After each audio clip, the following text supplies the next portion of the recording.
for 10 plus years without incident and ruin this event for those who look to have nothing but a good time.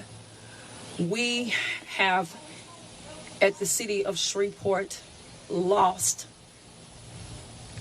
4 people last night. 4. Unfortunately, as we approached this scene on this morning before we did this press conference, we realized that another life was lost. I don't have the words to share with you right now that's going to make you feel any better. So at this point, what I am looking for is justice. And I am looking for justice for these families. And I want that justice to reflect full prosecution. Full prosecution. No sympathy, no empathy. Because you didn't give any empathy to the people that you hurt. None. I am asking for every law enforcement entity, from the sheriff to the city marshal to ATF to whomever, to make sure that you work with the city of Shreveport, with SPD, to find who did this. And you know who they are. If there is anyone who was there last night, this morning, as people have faced this trauma, I am asking you with all diligence to please share your information. You don't have to give your name, but I'm asking you to share your information, because the one thing that we need to do is to make sure that we send a clear, precise message that you will not get away with this. You will not get away with this. What you have done is traumatized this community. You have traumatized us in a way that is unfathomable. You have hurt us in ways that we cannot echo into words. You have caused us grief. You have caused us pain. And I want whomever you are to pay. And I want you to pay relentlessly. I will have the police chief to come and share what he needs to regarding this investigation. But I will echo again that what I need from the community is for you all to share whatever it is that you need, whatever it is that you can share with SPD. And the chief will give you that information where you need to call. You don't have to share your name. You do not have to do that. But I want you to share, because this is the only way that we are going to get these individuals off the street. And I'm going to leave this mic right now, so I will not say anything that you cannot articulate on the camera.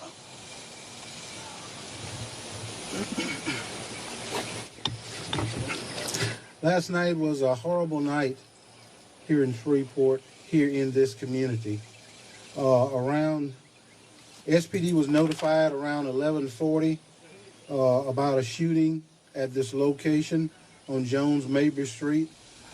Upon SPD's arrival, it was discovered that multiple shots had been fired and at least 10 people had been wounded.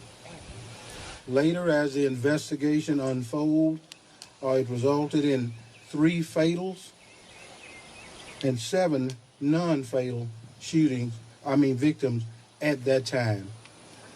Earlier today, another body was discovered in this area that SPD officers, investigators on scene now investigating, but the chances are likely that it is a result of what occurred here last night. This event that takes place in this community, as Council Lady Tabitha Taylor said, is a regular annual event where family members and friends get together to enjoy each other on private property. It is so sad, so tragic that this year's event had to be interrupted with violence. Over the course of years, this has not been an event where SPD is called or we know that violence takes place. These are great people that get together and enjoy themselves. It's believed that multiple males engaged in an exchange of gunfire that resulted in what we have here today. We're the most recent discovery that brings us to about 11 homicides in this area this year. For 2023, the events of today brings us to about 39 homicides. In 2022, we were at 33, and in 2021, at 48. SPD needs your help. It is our intent and our effort to work diligently and tirelessly and to engage and act for the support of other law enforcement entities to find out who committed these tragic events and to bring them to justice. We need your help. Many of you that are listening or will see this were here last night and saw what happened. Many of you have heard what happened. We ask that you please give us a call. Help us to bring those who are responsible to this for justice. You can call the Crime Stoppers number at the 673-7373, or else at any time you can call the regular police number 673-7300 and ask to be transferred to the detective office that you'd like to speak with someone. You have valuable information. Please help us to solve this crime. And as they say sometime, the first 48 is the most important. Well, we're in the most important stages of this investigation now, while things are still fresh on people's mind and while the hurt is still there. Call us, help us. And, you know, my condolences, my sympathy goes out to the families of those who suffered from this tragic event. If there's anything at all that SPD can do to assist you, please give us a call and let us know. But we're going to be working tirelessly along with others to bring those responsible to justice. And if those of you who are responsible see this broadcast and you're listening at this, come to see us, give us a call, whatever it takes. Let's try to, get some answers to the questions. Let's try to get this matter underway. Come to see us, please, before we come to see you, because we are.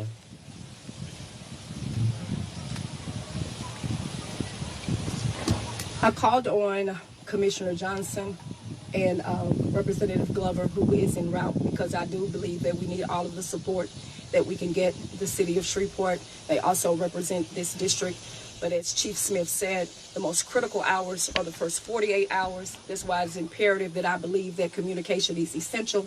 And it's the reason that I call the press conference to get this information out here, because every minute is vital that we get this out here. And I'm asking you as the media to make sure that you use this same amount of energy to get this push out here so we can find these, I'm gonna leave the word individuals, who did this massacre to the people here that are lying in hospital beds, and to the families that are grieving. So I'm asking Commissioner Johnson to speak to what help that the parish can provide with this. My name is Lyndon Johnson, Caddo Parish Commissioner, District 2, serving this area. Right now, I'm just in awe of what has happened today. This street is family tight. Everybody is real close. This community is hurting right now. Those that are involved, you did a census act last night, and this stuff needs to stop. I want to say on behalf of the parish, whatever assistance we can give you, Wayne Smith, whether it needs to be overtime and some dollars for resources or to bring in some additional individuals, I will make sure I push it on the parish side to make that happen. We believe that justice needs to happen today. People who know about what happened, let us know. If you don't feel comfortable letting the police know, let your elected officials know. You can call me, you can call Councilwoman Taylor. Give us a call. If you want to stay anonymous, you stay anonymous. But we need to bring justice to this today as soon as possible. There's a lot that's going on, and as time goes on, things are going to heat up even worse. So the media, I hope you get all this out as much as possible. We want to bring justice today, not tomorrow, but today. Mayor Arsenault. Thank you. Thank you, Ms. Taylor. The Martin Luther King neighborhood and the city were traumatized again overnight with acts of violence that led to 4 people killed and 7 seriously injured. Every death, every injury from gun violence affects all of us and diminishes us as a community. These deaths, these injuries are no exception. What I've learned about the Martin Luther King neighborhood is it's like a close-knit family. So the injury is severe to the neighborhood.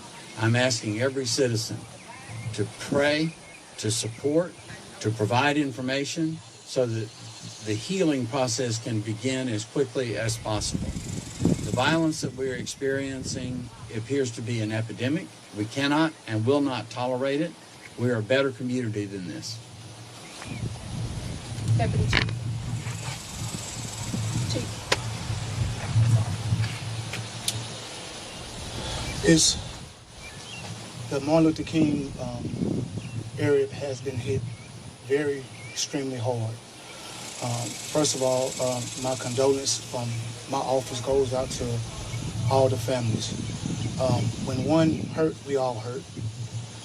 We as elected officials, we are here for the community. If you want to call my office and give information, please call my office and we'll make sure that the information get to Shreveport Police Department.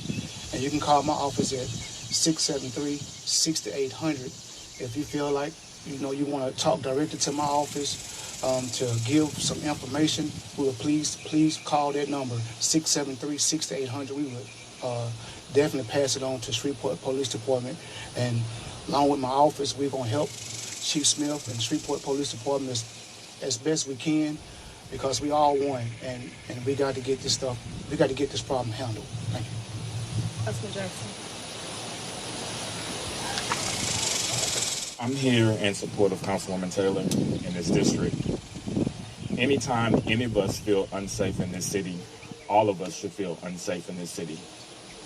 We should not allow ourselves to go home and sleep comfortably in our bed, knowing that we have individuals in this city that are choosing to make us feel unsafe in all areas. We have certain rights, simple rights. The right to life, liberty, and the pursuit of happiness. On yesterday, we were celebrating America's Independence Day, the right to liberty. But somebody chose to take that right away. Somebody chose to take the right for us to feel safe and feel happy in our own city away. And if you don't feel like that's a problem, then we have even more problems on our hands. We need everybody's help in order to have this sense of violence stop and put an end once and for all. This is not the time to point fingers. This is time to simply to come together and say enough is enough is enough. This community is hurting. I'm asking everybody to keep everybody in their prayers. But let's be vigilant. Let's use all of our resources to bring these people to justice.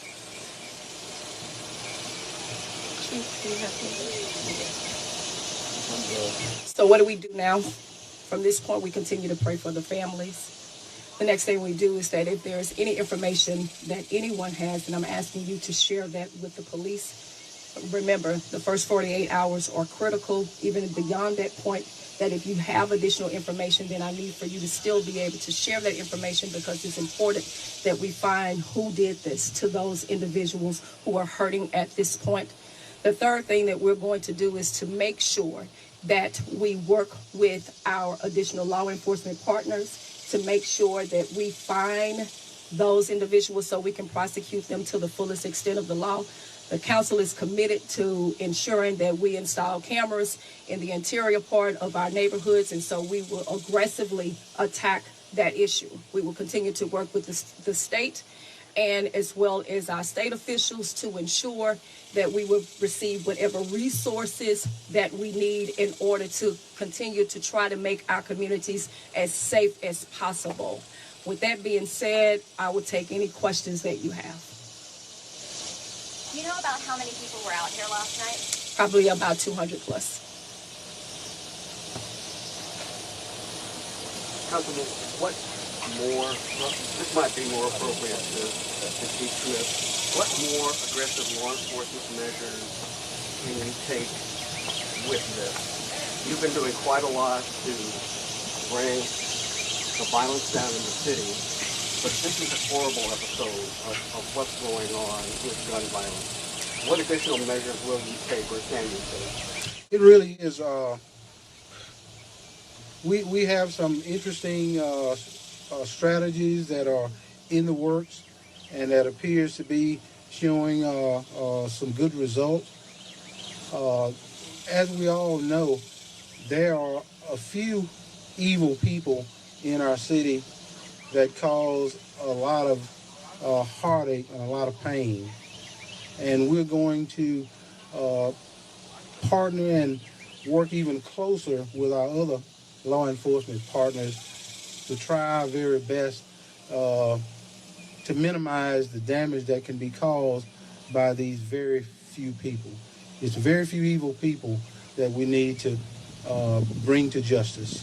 Will those interesting strategies be brought to bear on this case in a more concentrated effort? Absolutely.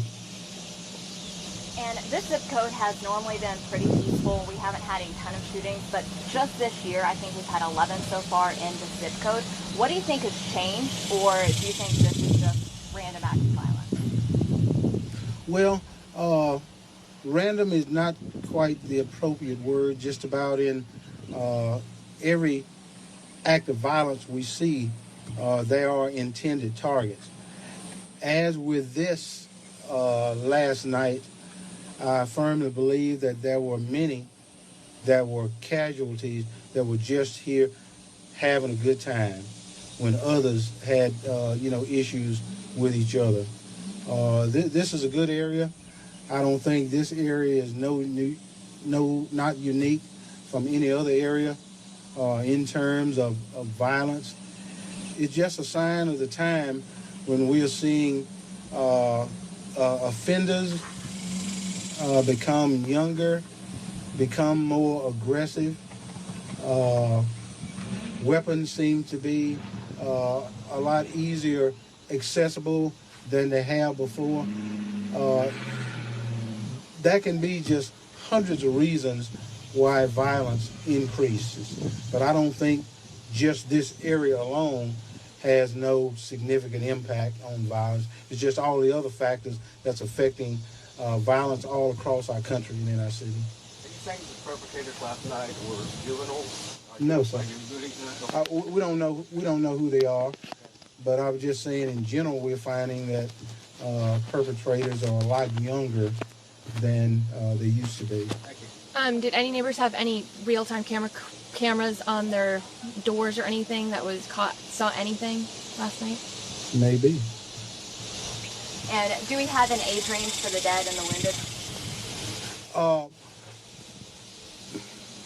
I don't here at this time. I know they're still giving respect to making all the appropriate notification to the family and relatives before we, go public with anybody's name or age. Hey, who discovered the body over here? Half a block down on Jones Military. Was it a family member? Do you know? I don't know. Can you give us some details about the response from the police last night? Well, the police officers responded, like I said, around 11:40 or so when we got the call. Police responded, found out what kind of had taken place, and then other units were called in for backup to assist in the investigation and to take care of the injured. Considering there were about 200 people out here, what was the scene like when the first officers arrived on the scene? I don't know because I wasn't here, but obviously with that many people and the tragedy that had occurred, I'm pretty sure it was pretty chaotic.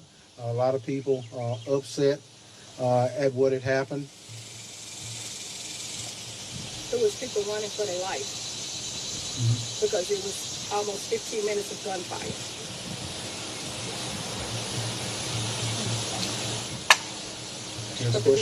When large events like this are planned or at least made aware to Shreveport Police Department, and the information is known that there is going to be a large gathering, is there any type of patrols that go into these areas? Because last night we were first on scene and there was roughly about 150 cars that were having to be escorted out of here.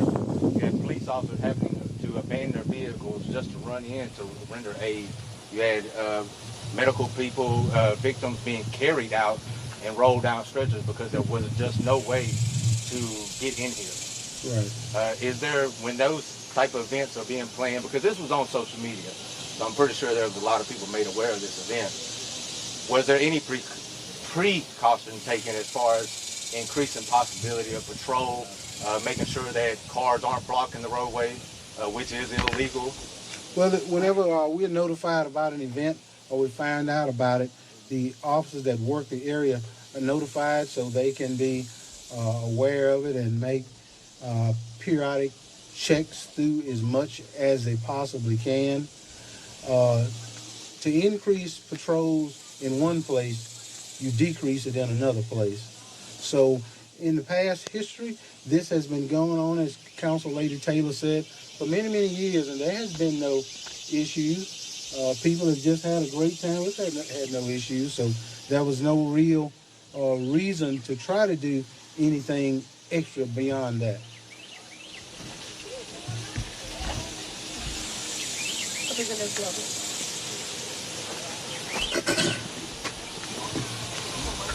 Good morning. I obviously join all of my fellow public officials here in grieving and mourning for those who have been lost and praying for the full recovery of those who have been injured. I just simply want to say that I believe that this is the kind of situation that explains why it is that throughout the course of this city's history, there have been times when there has been a need for an all-hands-on-deck response to the types of public safety challenges that we face within this city. When Operation Thor was formed, pulled together resources from various departments to not just work the usual intelligence details, but to collectively organize themselves to strategize about how it is that you manage to be able to deliver the maximum law enforcement presence to the areas and the issues that needed to be addressed in order to be able to address the problems that existed at that time.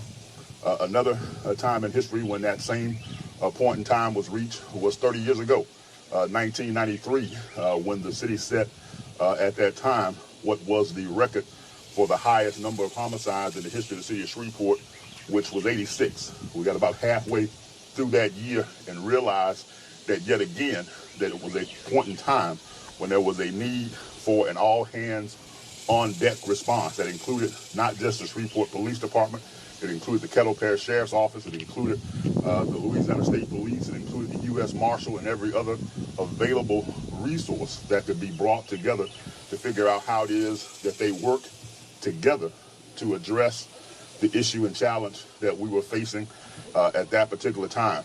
And looking at where the homicide total stands at this point, with it being over 40 at just the halfway point of the year, we are yet again another one of those points where it cannot be possible for any of us, whether we're state officials, city officials, parish officials, federal officials, to stay within our respective silos, because all of the people, not just of this neighborhood, but the neighborhoods throughout Northwest Louisiana, look at us for solutions to these issues and challenges. And these are problems that, as we just saw over the course of yesterday, where you're talking about a place like Fort Worth, which is considered to be safer than Dallas, or you're talking about a place like Baltimore, or other places around the country that saw similar types of violence. It's clear that the solutions won't come just strictly from one city, one department, or one agency, or one level of government. It's going to have to be something that we recognize as being an across-the-board problem that has systemic roots, and we've got to commit ourselves to coalescing, getting out of our particular boundaries, out of our silos, out of our little empires, and coming together and figuring out how it is that we not only share information, but we share resources and we share a collective effort to try and put ourselves in a position to be able to get in front of these types of issues and problems before they actually end up being able to manifest. Now, with that being said, obviously we know that there is no way to be able to stop one determined individual with a gun. But even with that, there's still the ability to be able to have access to the kind of information that can help you apprehend potentially that individual before they get to the point to where they can wreak the kind of havoc, and especially if it ends up being multiple individuals, which it appears to have been last night, to where we end up being able to interrupt that cycle before it manifests in the kind of violence that we saw here today. So I want to commend all of these officials for being here and leading in the upfront, out front way in which they are, and know that in my capacity, both as a citizen and as an elected official, I'm here to join with them to put my shoulder to the wheel to make sure that we lessen the types of instances that we're here today having to address.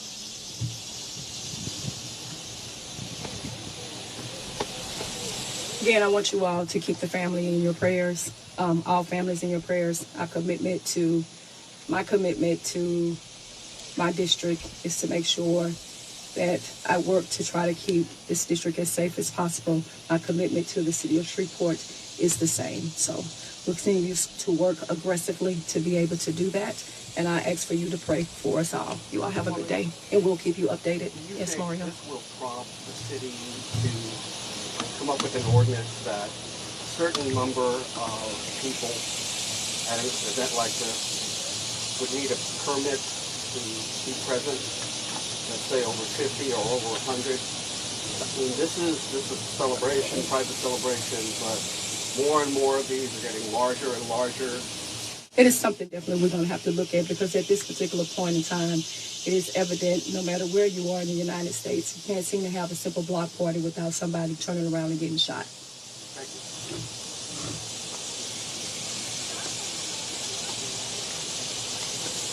That's it.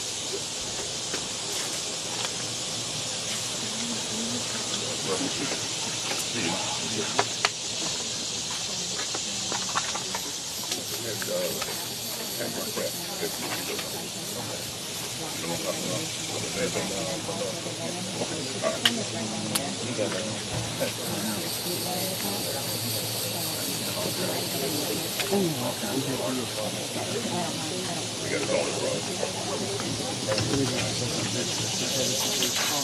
road.